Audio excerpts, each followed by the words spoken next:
Então, muito boa noite, sejam bem-vindos, sejam bem-vindas a mais um estudo do livro, né? A Simetria Oculta do Amor, de Bert Hellinger. Esse livro aqui, ó, nós estamos estudando, eu deixo gravado aqui no YouTube, então eu já vou pedindo aí que curtam, comentam, compartilhem, se inscrevam no meu canal, que eu estou sempre trazendo conteúdos para vocês. Pessoal que está assistindo aqui comigo pelo Google Meet, quem é da especialização em constelação familiar vai receber depois na plataforma da faculdade, ok? E quem é do Instagram, depois nos meus stories do @eliconstelar, eu encaminho o link para vocês assistirem no canal do YouTube. Então, vamos lá, gente. Nós paramos na página 103 da minha edição, ou então na página 90. Dá uma olhada aí na edição de vocês. O tema é recuar a aceitar os pais como são, certo? Não aceitar os pais como são. Então, eu vou ler e aí eu vou trazendo, né, esse conteúdo teórico aqui para vocês. Em vez de aceitar os pais como são, às vezes costumamos avaliá-los como se os pais devessem merecer o direito de ser pai. Então, Bert, quando ele traz isso, né, assim, essa nossa vida começa a fluir, gente. A gente começa a encaminhar nossos pensamentos, nossos sentimentos, dizendo assim, abrindo nossos caminhos para as realizações, para materializações de tudo, né? Materialização de tudo, não é só financeiro, é amoroso, é de amizades, é de saúde, né? Então, tudo isso vai sendo organizado quando a gente olha para os nossos pais e a gente, em primeiro lugar, a gente agradece pela vida que nós recebemos dele. Então, agradecer a vida é o maior sentimento que nós podemos ter, que nos liberamos dos nossos próprios pais.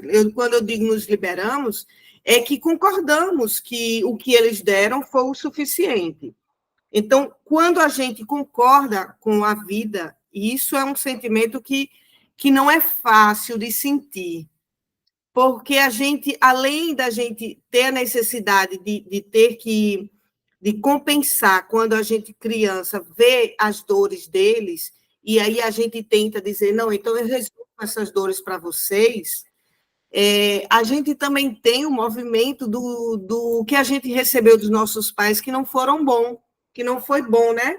Então, a gente pode ter um abandono, uma negligência, um abuso, pode ter sentimentos de traições, de várias relações que muitas pessoas vivenciaram com o pai ou com a mãe, que estão lá no calar da dor, né? Lá no mais íntimo da gente, com uma dor profunda nossa. Então, a gente é um mix de ter que organizar dentro da gente essa dor que a gente recebe dos pais, como também agradecer a própria vida que a gente recebe, né? Porque as dores, elas se concretizaram no momento exato que a gente sai do útero da mãe da gente. Então, uma vez que saiu do útero da mãe da gente, a gente começa a ver, perceber, sentir, ver atitudes dos nossos pais. E é aí onde começam os nossos traumas, nossas dores, né?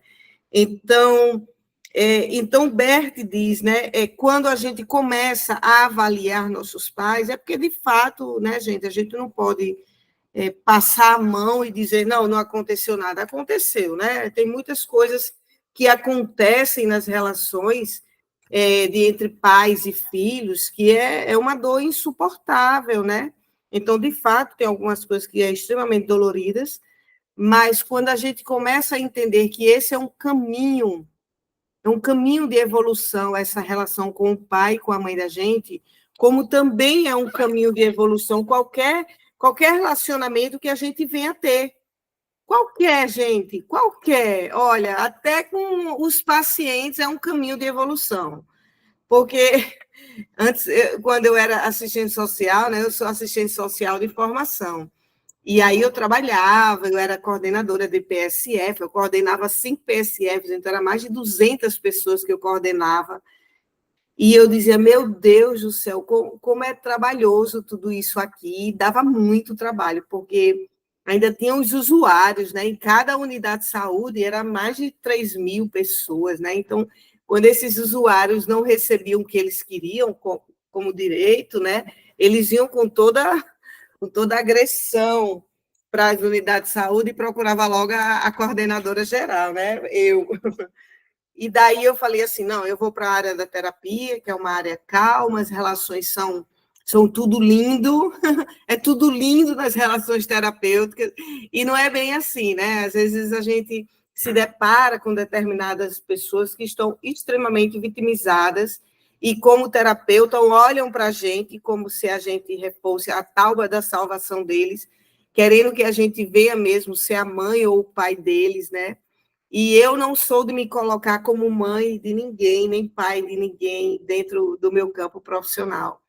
Então, tirar o paciente desse olhar para mim, né, como aquela pessoa que está ali pronta, disponível, é um processo que, às vezes, tem umas coisas arranhadas, e a gente vai com muita paciência, com muita leitura, com muito conhecimento, né, a gente vai moldando essas relações.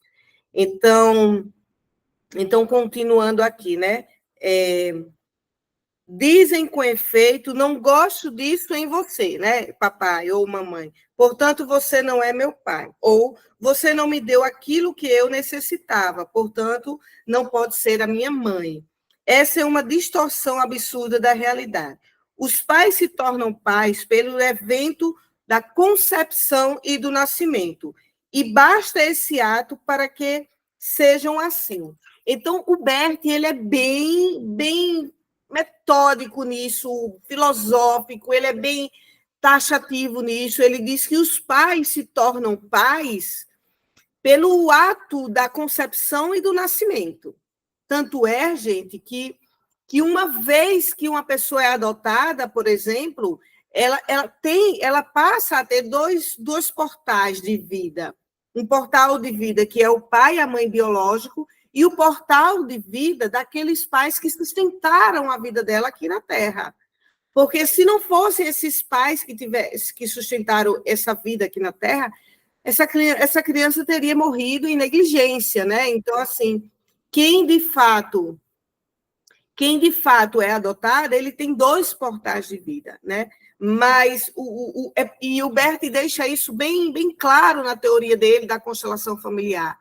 É maior esse ato de dar vida e de conceber uma vida. É maior. E tudo mais que a gente vai vivenciar aqui na Terra, nesse planeta da dualidade, tudo mais que nós vamos vivenciar com nossos pais, são um movimento espiritual da nossa evolução. Por algum motivo, esse campo de vida aqui na terceira dimensão, ele tem a dor. Porque se não fosse para a gente ter a dor, todas as famílias iriam acolher os filhos que tivessem, iriam criar, iriam amar, iriam fazer todo o caminho, né, mais retilíneo, né? Mas a gente vê, né, que a humanidade ela tem sim o traço das relações complexas, das relações de dores, né? E principalmente na família. É na família, porque é o grupo, é o clã do qual a gente veio vivenciar algumas coisas para transcender tudo aquilo que a gente vai receber deles, de dor e de alegria, né? Transcender, ser mais, continuar com o movimento de alegria que eles têm. Então quando a gente está no nível de consciência que a gente consegue entender, olha para a mãe da gente com 80, com 85 anos, às vezes 90 anos, e a gente vê assim aquela mulher e a gente diz assim, né? Não, realmente ela deu o que podia dar, o que ela conseguiu dar. E a gente sabe que as pessoas vão ficando idosas, elas vão ficando mais dóceis, porque também dependem mais das outras, né? Não se tornam tão independentes. E a gente vê um lado delas que é mais calmo, mais manso, né? E às vezes até a gente poderia dizer assim, nossa, se essa mãe agora com 85, 90 anos fosse aquela mãe mais cedo, né? Talvez as coisas tivessem sido bem menos, né? De dor aqui dentro de mim. Mas não tem como, gente. Não tem como a gente dizer assim, não, você não é meu pai porque você me abandonou. Você não é minha mãe porque você também me abandonou. Eles se tornam pai e mãe quando eles têm esse ato de gerar um filho e o ato do nascimento do filho. Independente se o pai ou a mãe disse o sim para tudo isso, né? Mas uma vez que a pessoa existe, que ela está aqui agora me escutando, ou que vai me escutar depois, então ela já foi dito sim para ela, principalmente da mãe dela, né? Que sustentou ela no ventre. Então ela já tem esse sim. Tudo mais que não foi possível. Nossa, às vezes eu fico, quando eu vou falar isso, eu fico olhando assim, meu Deus, tantas dores que algumas pessoas passam, dores profundas, e eu precisar dizer isso, né? Mas tudo mais que não foi possível com a sua mãe, com o seu pai, você só vai receber de outra pessoa se você olhar para eles e dizer: aqui basta. Você me deu a vida e isso para mim agora é tudo. Tudo mais eu consigo a partir de mim. Porque aí a gente vai deixar com eles a consciência. Não é que eles vão tão livre do que fizeram comigo. Não, aí eles vão ter as consequências. Todo mundo tem consequência daquilo que faz. Então, eles terão sim uma consequência daquilo que eles deram de ruim para um filho, né? Às vezes a própria dor, né? Uma mãe, por exemplo, uma mãe quando ela doa um filho, eu já aconselhei mães que doaram filhos, e aí depois essa mulher foi e adotou uma criança. E eu vi nitidamente, eu vi esse outro lado que muitas filhas adotivas não vê. A alma da mãe totalmente deslocada do corpo, sabe? Porque a dor de dar um filho é uma dor muito grande. Ela faz isso por amor, ela seca a fonte da materna dela e diz: não, para que você não tenha o meu destino, eu prefiro dar você. E eu estou dizendo isso daqui um pouco como parte teórica da constelação, mas também um pouco parte como vivência do que eu já vi em consultório. Mães que deram os filhos e que ficaram buscando, inclusive pessoas que doaram filhos e que tiveram um problema sério no corpo físico, no útero, por conta dessa dor, e essa dor psicossomatizou na pessoa, né? Os filhos não podem mudar absolutamente nada nesse primeiro ato de dar e receber. Então, eles não podem mudar nada. Os pais dão a vida e a gente recebe. Não há o que mudar. Os pais deram alguma dor, eles não deram por uma maldade, eles deram pelo sentimento de que era aquilo que eles conseguiam.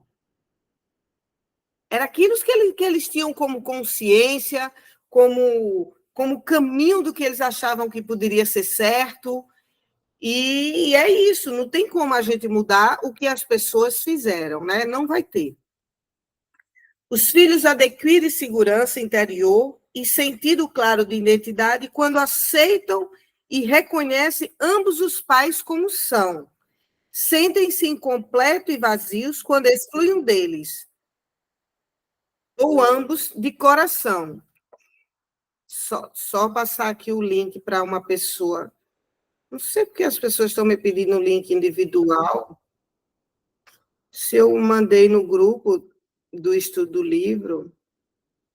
Só um minuto, gente. Deixa eu. Ai, meu Deus. Ai, chega. Deixa eu copiar aqui e mandar.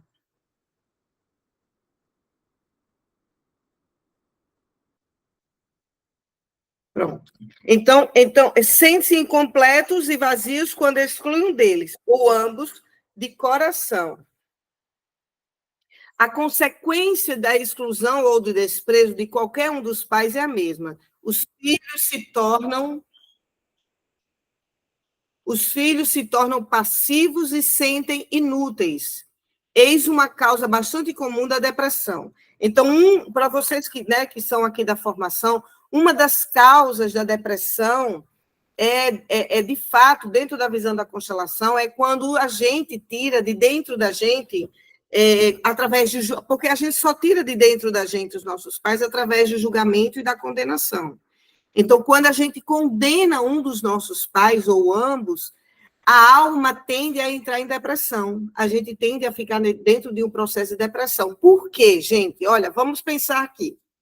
É o seguinte, inconscientemente, ou pela alma, pela grandeza de ter chegado na Terra, por ter recebido a vida, né, só chega aqui nesse planeta quem é dito um sim para ele lá no plano espiritual. Sim, Eli, você vai. Só que para eu chegar aqui na Terra, o que foi necessário, gente? Um homem e uma mulher se encontrar. Eles se encontram e têm a mim. Então, só haveria essa possibilidade. Não teria outra. Então, com esse pai, com essa mãe, foi feito Elisângela. Então, a partir daí, eu recebo a vida desse portal. Aí, o que é que acontece? Tudo que a gente recebe, nós temos uma necessidade da alma de agradecer. É uma necessidade, não vai ter como você receber alguma coisa e não agradecer. Vai psicossomatizar no seu corpo se você não agradecer. Um simples obrigado. Se não fizer, a vida vai deixar uma pressão em você. A sua vizinha deu um pedaço de cocada a você. Você pegou a cocada e aí a pessoa, por ser arrogante, foi lá, comeu a cocada, devolve para dessa moça. Não agradeceu. Vai vir uma pressão de vida para que isso seja colocado em ordem. Porque isso é um movimento do amor nas relações. Então, quando a gente recebe a vida dos nossos pais, a gente entra para um campo de pressão, uma pressão da vida, de ter que agradecer. Como é que é a forma de agradecer ali? Dizendo, papai, mamãe, obrigado, obrigado mesmo, na boca, no verbo, obrigado pela vida. E ir para a vida, casar e ter filhos, porque aí, tendo filho, eu levo a vida adiante. Porque o objetivo da vida é que a gente leve a vida adiante. Deus precisa de pessoas vivas para continuar com o plano dele. Então, é por isso que ele precisa de pessoas que tenham energia vital, porque o campo espiritual ele não tem energia vital. Eles estão em outro plano. A gente é que tem energia vital. Então, eles precisam desse instrumento físico preparado. Por isso que a gente precisa ter saúde, a gente precisa ter intelectualidade, a gente precisa ter cultura, consciência, conhecimento e tudo mais. Porque nós somos instrumento da vida. Para a gente deixar que Deus materialize as coisas a partir da gente. Só abrindo um parênteses aqui bem grande, é por isso que o dinheiro ele é espiritual. Porque através do dinheiro eu realizo hospital, construo um teatro. Então, eu vou materializando aquilo para dar consciência às pessoas. E aí, quem tem esse campo de atrair dinheiro tem conexão com o espiritual. Mas foi um parênteses bem grande, tá, gente? Então, quando a pessoa cumpre o caminho da fluidez da vida, recebe a vida dos pais, agradece e passa a vida adiante, casando e tendo filhos, se não quiser casar e ter filhos, leva o amor em algum campo profissional. E aí tem uma ordem hierárquica do dar e receber que se equilibra. Por que se equilibrou? Porque os pais aqui são os grandes, eu sou a pequena, vim aqui, casei, tive filhos, automaticamente eu cresço. Não mais do que meus pais que vêm lá de trás, mas eu cresço em relação ao meu filho. Aqui sou eu, meu filho aqui vai ser menor do que eu. E assim a hierarquia da vida vai acontecendo. Então, quando você diz, por mais que seja justificável o que você vivenciou de dor com os seus pais, mas que você diz, esse pai não me representa, essa mãe não me representa, você retira de dentro de você a gratidão pela vida, do que eles fizeram de mais perfeito, que foi lhe fazer. Ai, gente, eu vou ter que ir aqui fechar a varanda. Oh, tá chovendo. Então, a gente retira de dentro da gente essa gratidão pela exclusão, pelo julgamento, pela condenação. Qual é o caminho, se uma pessoa receber uma dor muito grande dos pais, ela continuar na fluidez da vida? Ela vai precisar dizer para o pai e para a mãe, olha, muito obrigada. Dizer aqui dentro, no processo terapêutico, né? Se não dá mais para falar com o pai e com a mãe, seja porque eles desencarnaram ou porque sua relação ficou tão complexa que você não consegue ir lá. Mas dizer dentro de você, eu sou grata pelo que vocês me deram de melhor, que foi a vida. Mas essa dor que vocês me deram, eu agora me protejo de vocês. Então, na constelação familiar, tem essa abertura, né, de quando a gente precisa ficar longe dos nossos pais, para a gente poder se recompor enquanto persona, enquanto espírito, enquanto pessoa, a gente vai poder fazer isso sem culpa. A gente não está desonrando os nossos pais. Quando uma pessoa, por exemplo, tem uma mãe que é narcisista e não dá mais para conviver com aquela pessoa, né? Você não vai deixar de ser filha dela. Você vai fazer todo o processo que uma filha faz, cuidar, provavelmente, ou colocar alguém para cuidar, ou colocar ela numa casa de repouso, alguma coisa. Você não vai deixar de fazer esse papel de filha. Mas, se você precisar ficar longe, você pode ficar sem culpa. Mas, quando a gente retira eles pela condenação e o julgamento, automaticamente a gente retira de dentro da gente a capacidade de sustentar a própria vida com amor e com força, que é o pai é a força e a mãe é o amor. Então, a gente retira isso dentro da gente. Durante um bom tempo, gente, durante uma certa idade física, cronológica, a gente vai conseguir viver com a raiva da mãe da gente. Com muita raiva. Mas depois isso vai atingir o nosso corpo. Porque tudo que está no nosso emocional vai atingir nosso corpo ou travar nossa vida, né? Então, pessoas que não conseguiram casar, não conseguiram ter filho, não conseguem passar no concurso, na OAB, não conseguem trazer dinheiro, ou o dinheiro vem com o sacrifício. Então, todos esses campos que a gente sente que está amarrado, emperrado, que é o que Bert chama de emaranhamento, todos esses campos é o nosso emocional que está truncado. Então, o emocional trunca. Na hora que o emocional trunca, trunca o quê? A vida. Durante um certo tempo de idade, a gente consegue sustentar essa vida trancada, que a gente tem algumas coisas para fazer, mas depois vai cair no nosso emocional e no nosso corpo. Vem a dor, vem a depressão, vem tristezas, doenças, falências e tantas coisas reais que eu vejo no meu consultório.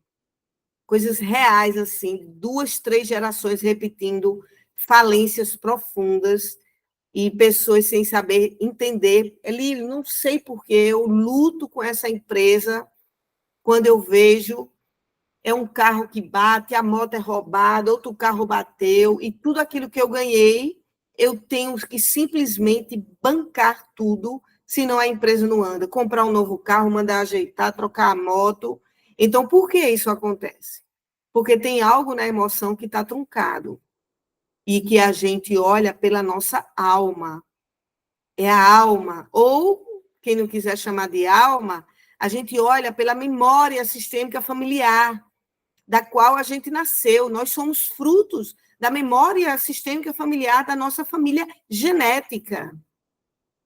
Genética, ela vai pulsar mais, né? Claro que a gente pode, sim, tem pessoas que podem se emaranhar, assim, com a família que é adotada, mas pulsa mais dentro da gente, isso eu estou, assim, cansada de ver em consultório, pulsa mais dentro das pessoas, sim, o sistema genético, certo? Deixa eu ver aqui. Mesmo que tenham sido magoados pelos pais, olha o que Bert Helling diz. Os filhos ainda podem dizer: sim, vocês são os meus pais. Tudo que esteve em você também está em mim. Reconheço-os como pais e aceito as consequências disso.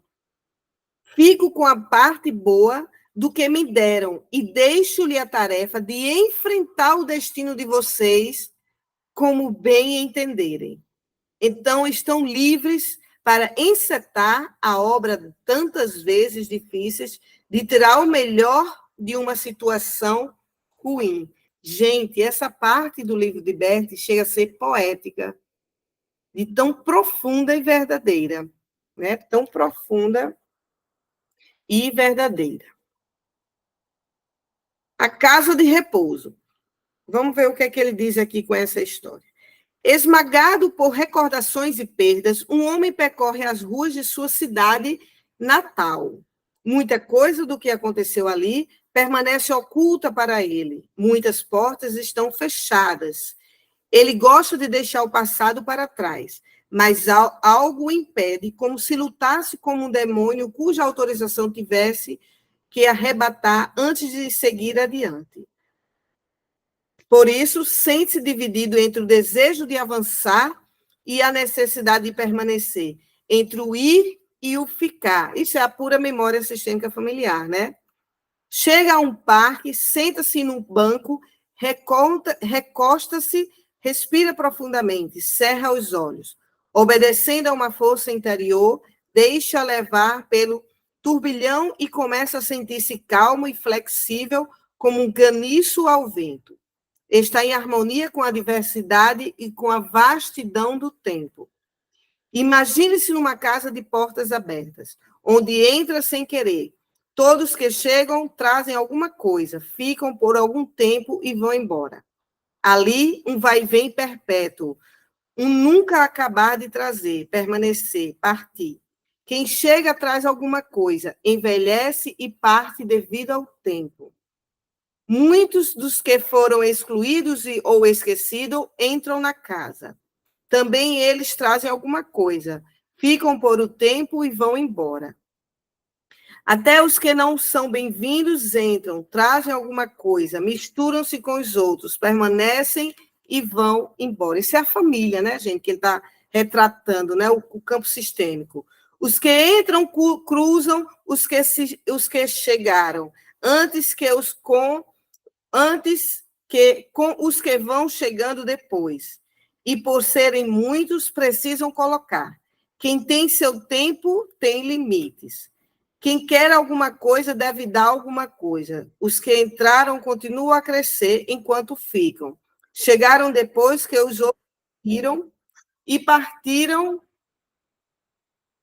depois que os outros chegaram. E assim, nessa casa do Ivi, há um tempo para todos. Todos pertencem. Sentado ali, o homem se sente à vontade em casa. Gosta dos que chegaram, dos que estão chegando e vão chegar, dos que trouxeram, estão trazendo e vão trazer, e dos que permanecem ou dos que foram embora. Parece-lhe que tudo que era incompleto agora se completou. Ele percebe que a longa batalha está chegando ao fim e ao longo poderá ir embora. E que logo poderá ir embora. Espera o momento certo, abre os olhos, olha ainda de redor, levanta-se e parte. Os filhos contribuem para os sentimentos de culpa dos pais quando recusam e aceitam aceitá-los como são. Se os filhos ficam infelizes, apanhados no círculo de fracasso e sofrimento, em virtude de deficiência dos cuidados dos pais, estes se culpam por danos causados a quem deram a vida. Se os filhos conseguem superar o que quer que tenham sofrido na infância e aprender a viver vidas felizes, satisfatórias, os pais se sentem aliviados. Por viverem bem, esses filhos não eternizam ressentimentos contra os pais. Ao contrário, aceitam a vida que receberam e vivem-na tão plenamente quanto podem. No entanto, algumas pessoas preferem ser infelizes e viver plenamente a ajuda dos pais, plenamente ajudar os pais a sufocar antigos sentimentos de culpa. E isso que Bert traz é uma verdade, porque também tem um jogo, né? Tem um jogo aí psíquico muito grande, um jogo de culpa e de inocência ao mesmo tempo. Vamos entender o que é esse jogo de culpa e de inocência. Quando a gente olha dentro da gente, a gente se analisa e a gente diz, nossa, minha mãe foi muito cruel comigo, né? Vamos pegar a partir desse ponto. E aí você fica dentro dessa crueldade. Nossa, minha mãe foi cruel. Você chega junto dela, você vai atuar nas relações com um jogo de vingança, com um jogo para que ela se sinta culpada. Como é que você, enquanto filho, mesmo que isso seja de forma muito inconsciente, você vai fazer sua mãe se sentir culpada quando a sua vida não dá certo? Então, inconsciente, há esse jogo. O filho que diz, o filho que não está conseguindo trabalho, não consegue dinheiro, não consegue se casar novamente, não consegue engravidar, ou tantos outros emaranhamentos, inconscientemente, ele está no jogo de inocência. O que é o jogo de inocência? É voltar para o sistema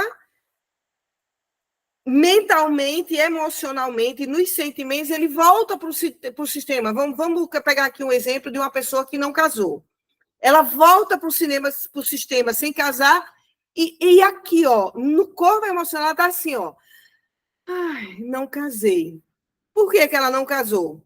Para ficar casado com alguém lá. Então, ela volta inocente para o sistema e continua casado, vamos dizer aí, com o pai, porque ela viu que a mãe era cruel com o pai e ela achou que a melhor mulher para o pai seria ela. Então, ela não casa lá na vida dela para ela ter uma sensação de inocência de que ela voltou e está vinculada ao pai. Olha o nó do emaranhamento. Então, ela volta inocente, se vincula com o pai inocente e culpa a mãe. Tá vendo por que eu não casei? Porque você não é uma boa mãe. Então, toda vez que nós estamos sem conseguir mais, a gente está no jogo de culpa e de inocência. Culpa para culpar alguém, para dizer, eu não vou mais por sua causa. A minha vida não anda porque você não é uma boa mãe. Isso é tão verdade, gente, que, por exemplo, quando vocês vão para um médico, por exemplo, eu vou dizer médico porque é a profissão que o pessoal mais, né, coloca assim como respeito, né? Então, você vai para o médico, aí você foi indicar para sua amiga. Nossa, olha, eu fui naquele dermatologista, o cara é muito, muito bom. Você precisa ver. Ele, quase sem exame, o cara já me disse o que é que eu tinha. Aí a médica faz, como é o nome dele? A sua amiga faz, como é o nome dele? É fulano de tal, de Beltrano, de Cicrano. Nossa, é daquela família, é?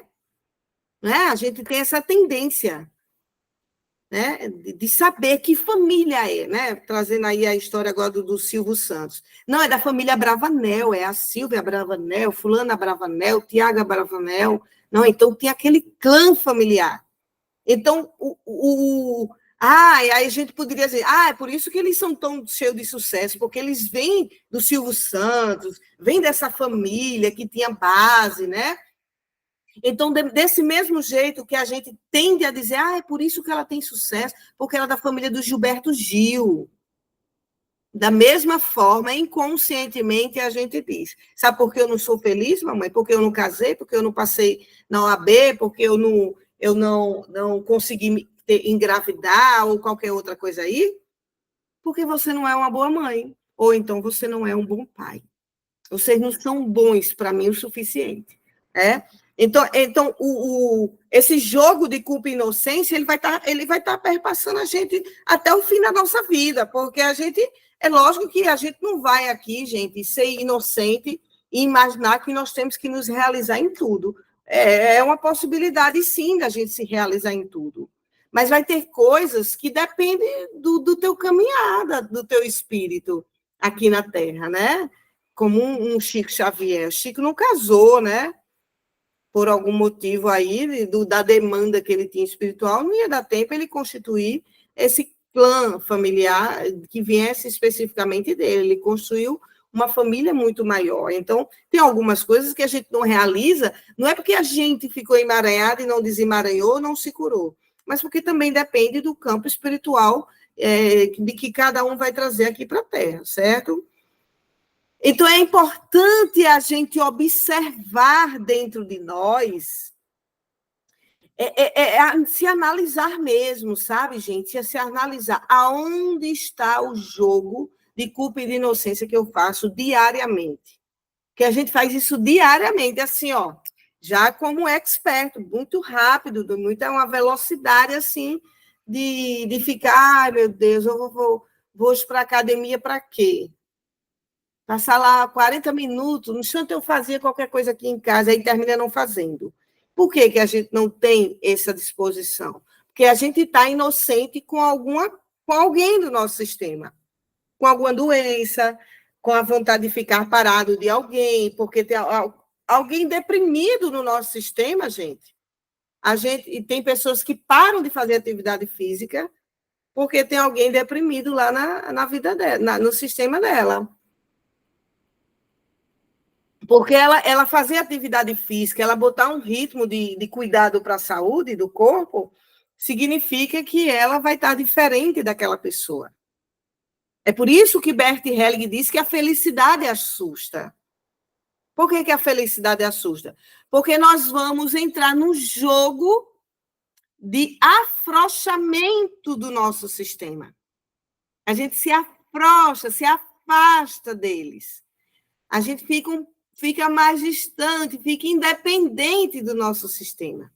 Então, pessoas bem casadas, pessoas bem profissionalmente, elas vão naturalmente se distanciar um pouco do sistema, porque a demanda dela aqui na felicidade, quando eu digo felicidade, é no trabalho, no que ela está fazendo, vai exigir dela ali.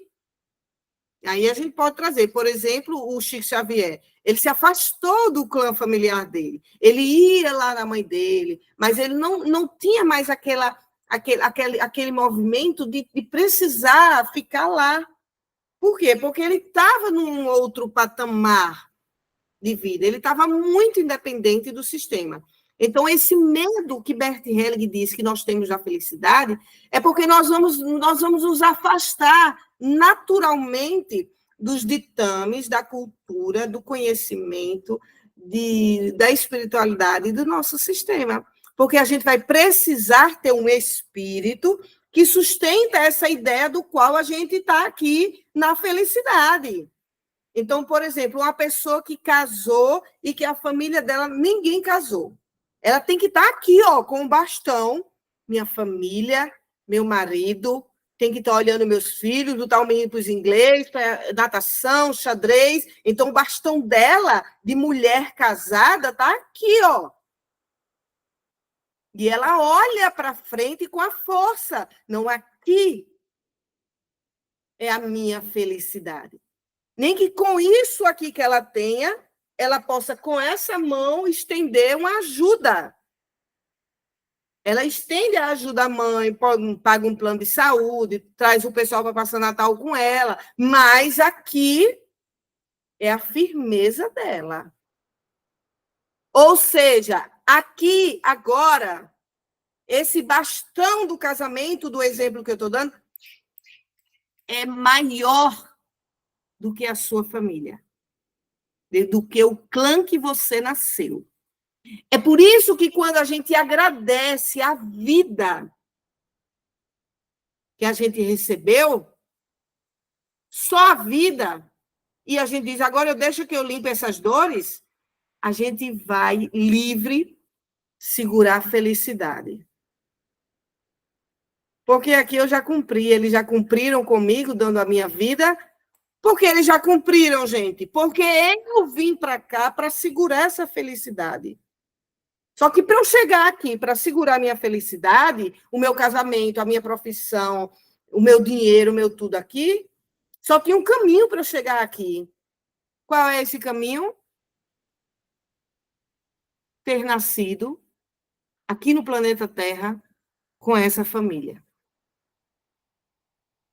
Só tinha esse caminho. Não tinha outro.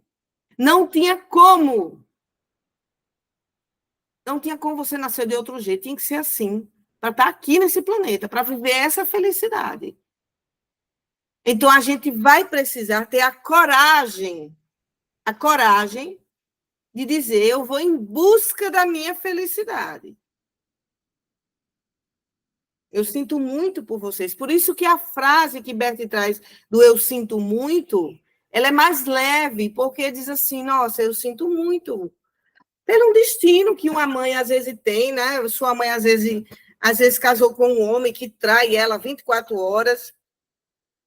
Às vezes o pai trai a mãe trai o pai, então eles viveram situações de pobreza, de escassez profunda, e aí com muita garra deram uma base para você e você consegue chegar aqui. Então, tudo que nos eleva aqui, gente, tudo que nos deixou aqui, foi com base no que a mãe e o pai de vocês deram. Diga, querida.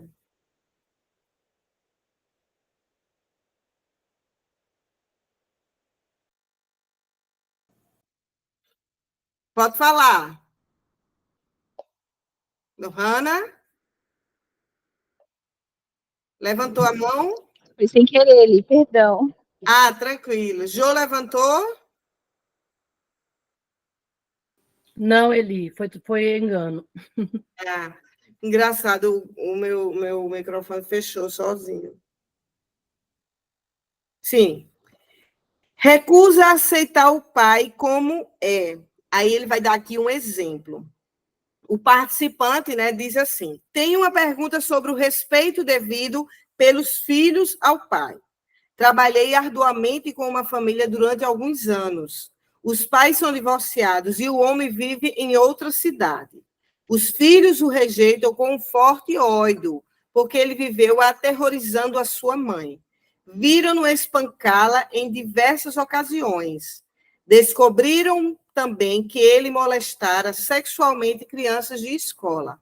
O homem se esforçou sinceramente para mudar e tentou com frequência estabelecer contato com eles, achando que a reconciliação talvez fosse possível.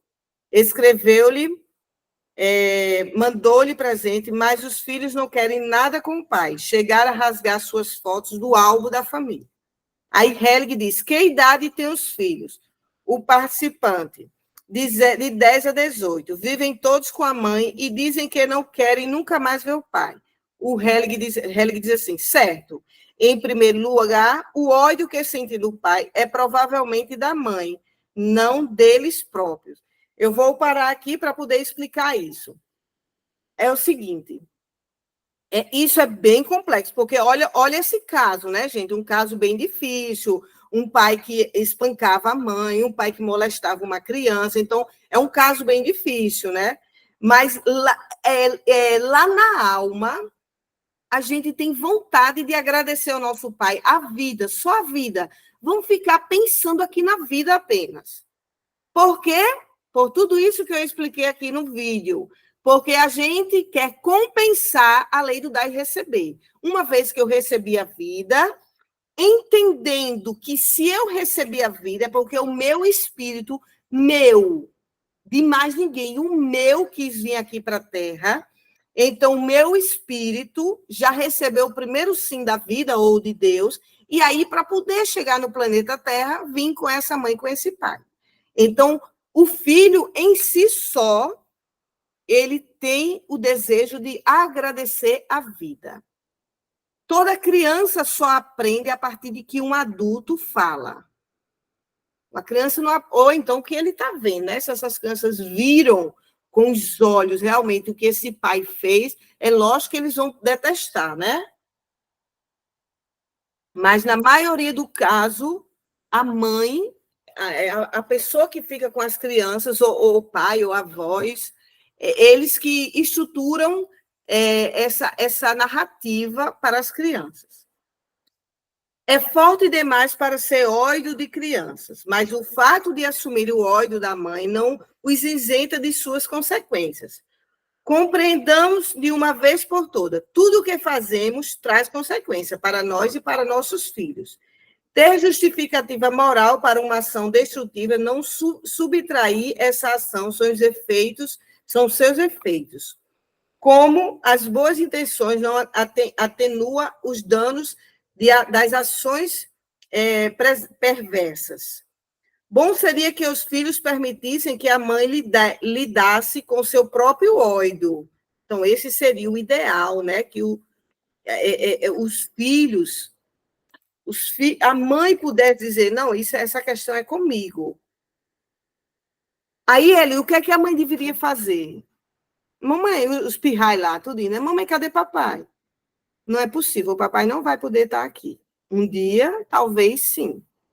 Esse ponto do diálogo faz os filhos continuar agradecendo dentro dele a força. Gente, indiscutivelmente, quando essas crianças crescerem, eles vão saber quem é o pai.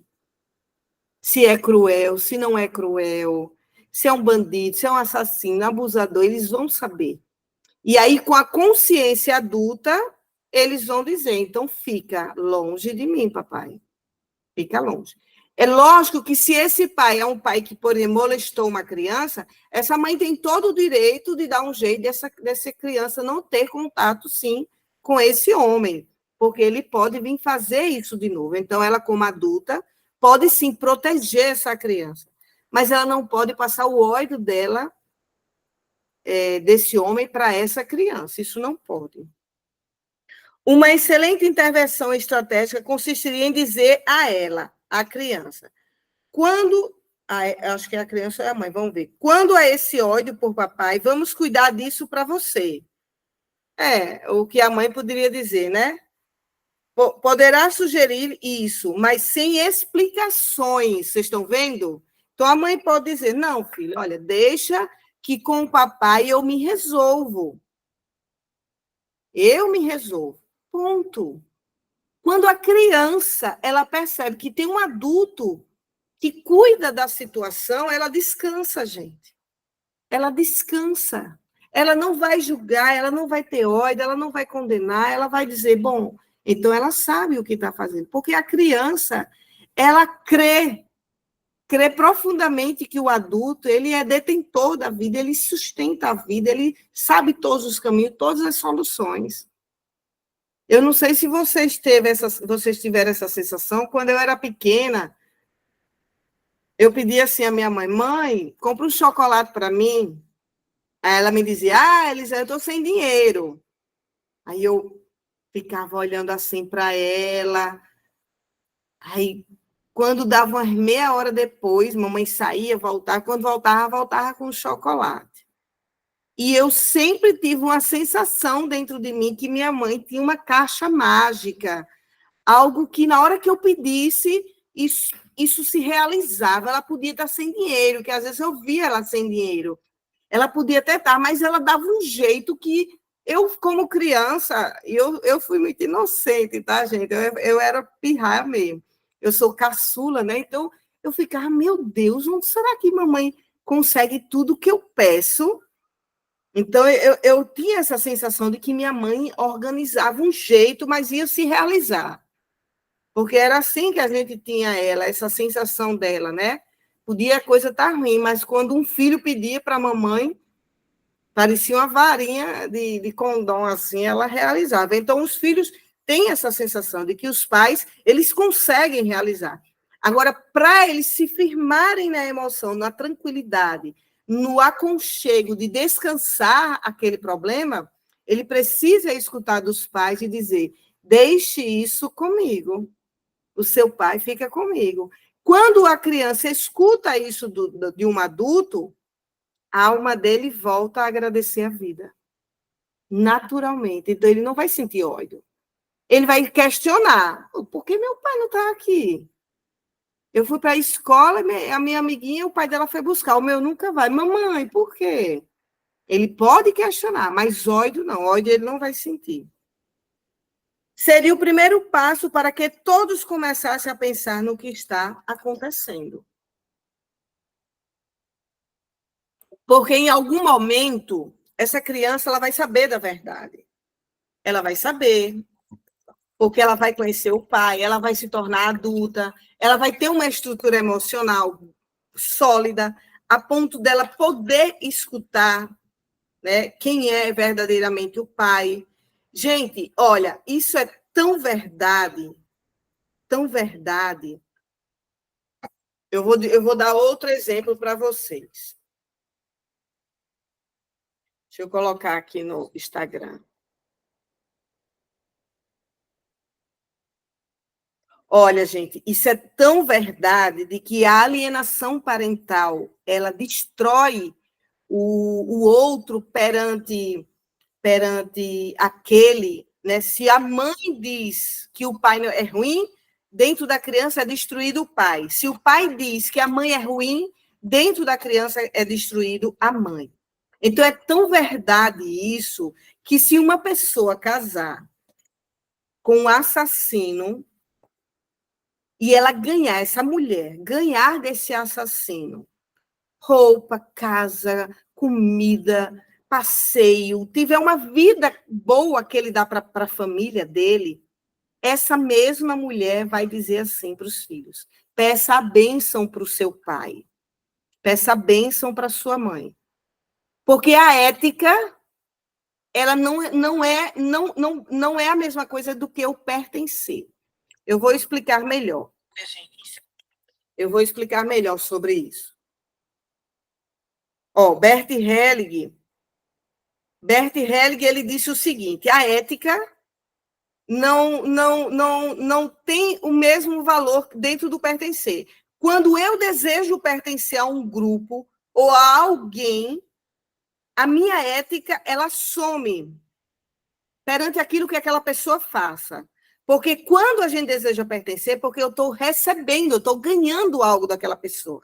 Então, é por isso que se uma mulher ou um homem casar com um assassino, ele vai silenciar esse ato de ser um assassino, ladrão, bandido, seja lá o que for, pelo que ele recebe é tão bom que ele silencia, e aí eles fazem os filhos honrar o pai assassino, o pai que rouba, o pai que seja lá como for, a mãe.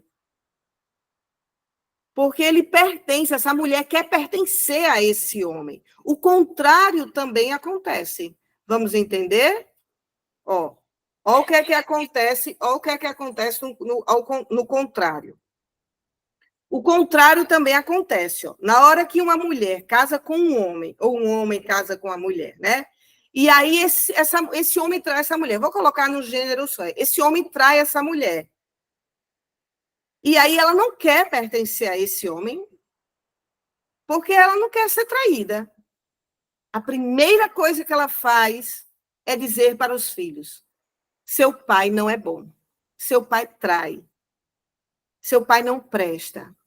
Então o desejo de pertencer é quem sustenta essa honra que a mãe faz os filhos dar para o pai. É o desejo de pertencer. E dentro do pertencer existe aquilo que eu ganho, aquilo que o outro me dá e que me faz querer pertencer a ele pelo que ele me dá. Entenderam? Entenderam essa lógica aí das relações?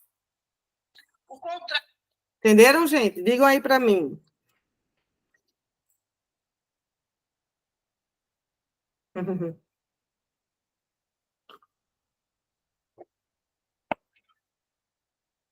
Massa, legal. Alguém tem alguma dúvida?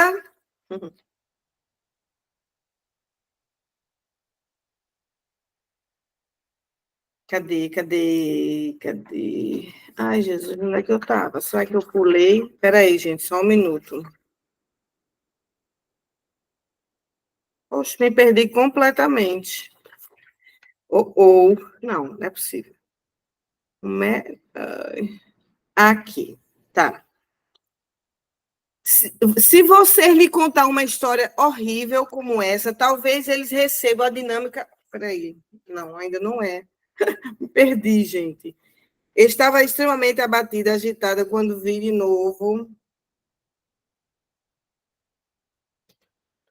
Eu acho que era daqui. Bom, os filhos. Ah, tá, entendi. Quando as pessoas se emaranham em sentimentos alheios, quase sempre é melhor tratar esses sentimentos indiretamente. Assim, depois de sugerir-lhes aquela frase, vocês poderiam contar-lhe uma longa história com um final surpreendente. Eis aqui, por exemplo, o relato de algo que realmente aconteceu.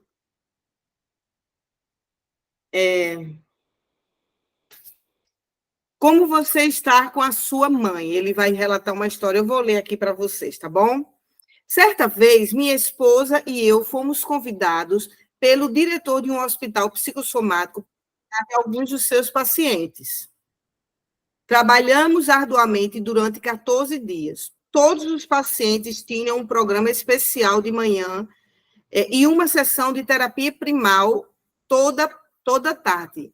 Quem não souber o que é terapia primal, depois pode me perguntar.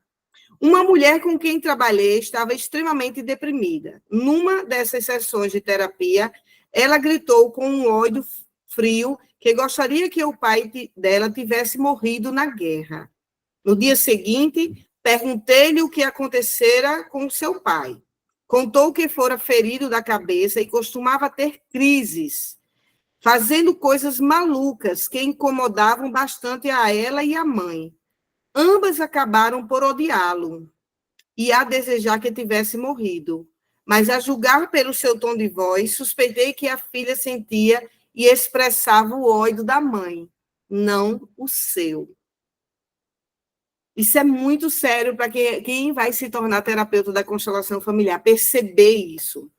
No nosso encontro, e vou abrir aqui uma parêntese, às vezes a gente não tem nem ódio, a gente pula uma geração, a gente pode ter um ódio que a avó da gente teve pelo nosso pai ou pelo marido dela, e isso pode ser sentimento de transferência.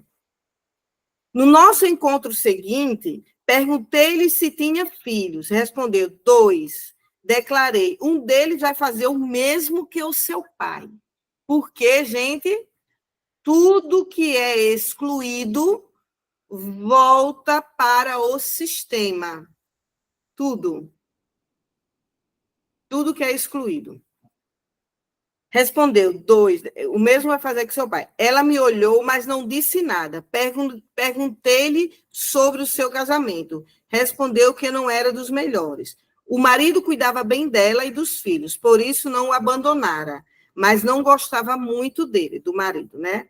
Estava extremamente abatida e agitada quando a vi de novo nos dias depois.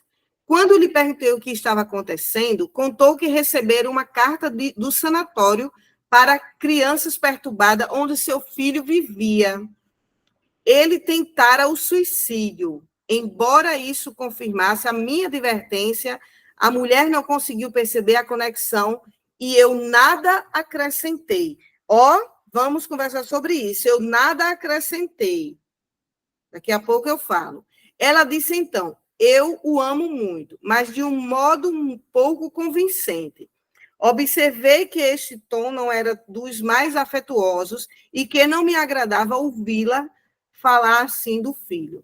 Ela ficou furiosa e mandou-me embora.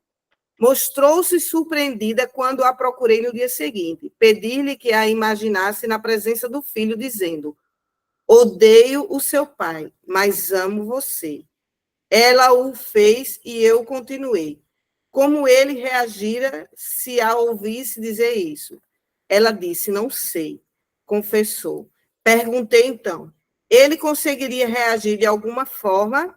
Ela respondeu mansamente, não sei. Aí ele disse, né? Pois é isso que está deixando louco. Ai, meu Deus, eu sou apaixonada por Bert Hellinger. No mesmo quarto estava uma jovem cuja mãe o abandonara no hospital e desaparecera. Ele vivera em orfanatos e sofrera muito, mas aceitava francamente seu destino. Voltei-lhe para a mulher e disse: olhe para este rapaz. Ele sofreu muito, mas não ficou psicótico. Ele sabe como ela está com a sua mãe. Gente, isso é demais. É demais.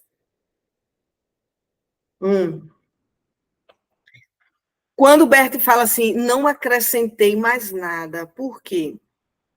Isso é muito importante. Eu vim aprendendo nesses longos 9 anos como terapeuta, né, e em consultório, eu vim aprendendo que os pacientes, quando eu percebo, gente, e eu dou essa dica aqui para meus alunos da pós, da supervisão, da formação presencial, de que na hora que seu paciente não escutar o que vocês dizem, calem-se, recuem, porque a alma ela só consegue enxergar o todo quando todas as nossas percepções elas estão aguçadas, estão afinadas com a vida, com a cultura, com a espiritualidade. Então, às vezes, uma pessoa ela não está para escutar aquilo que a gente diz, porque ela não vai aceitar. Ela tem outras ideias estruturadas dentro delas. Então, antes a pessoa dizia, não, isso daqui não é assim, não. Eu dizia, não, é desse jeito, tal. Hoje eu já não faço mais isso, porque eu deixo com o outro o tempo dele sustentar uma nova ideia. Às vezes a pessoa não está pronta. Então, não discutir, essa é a palavra. Não discutir com uma pessoa. O campo filosófico é de fundamental importância para que você fique registrado na mente da pessoa. Em algum momento, ela vai voltar àquela sua pergunta, nem que seja longe de você. Mas ela volta e diz, mas, rapaz, naquela hora que Elisângela disse isso, isso e isso, eu estou lembrando agora, porque fica registrado, né? Então, isso é muito importante. Entenderam? Alguém tem alguma pergunta? Eu vou encerrar hoje por aqui, para não ficar um vídeo muito longo para quem vai assistir depois. A gente leu bastante hoje, que bom, lemos bastante, mais do que outros dias. Então é isso, gente. Deixa eu me despedir aqui para saber se vocês têm alguma dúvida do pessoal do YouTube. Então, muito obrigado, gente, por assistir. Não esqueça de se inscrever no meu canal, Papo Sistêmico, de curtir, comentar, é muito importante, gente. O algoritmo, ele só entende que o vídeo está sendo útil quando alguém deixa pelo menos um like. Então, só clicar naquele dedinho assim já me ajuda bastante a levar para mais e mais pessoas, né? Eu estou chegando agora pelas redes sociais, mesmo que eu já tenha bastante vídeo aqui no YouTube, eu tenho quase 462 vídeos. Eu tenho bastante vídeo, mas não estava com tanta frequência. Agora sim. Agora eu estou com mais frequência por aqui. Então, um grande abraço.